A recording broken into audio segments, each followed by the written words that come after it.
திருப்பரங்குன்றம் கார்த்திகை தீபம் விவகாரத்தில் திமுக அரசை கண்டித்து மாநிலம் தழுவிய ஆர்ப்பாட்டத்திற்கு இந்து முன்னணி அழைப்பு விடுத்தது.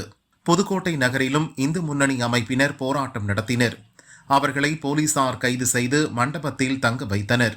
அப்போது போலீசாருக்கும் இந்து முன்னணி அமைப்பினருக்கும் இடையே வாக்குவாதம் ஏற்பட்டது. போலீஸ் இன்ஸ்பெக்டர் சுகுமார் இந்துக்கள் மனது புண்படும்படி வார்த்தையை விட்டார். அவர் சர்ச்சையாக பேசிய வீடியோ இப்போது தீயாக பரவி வருகிறது.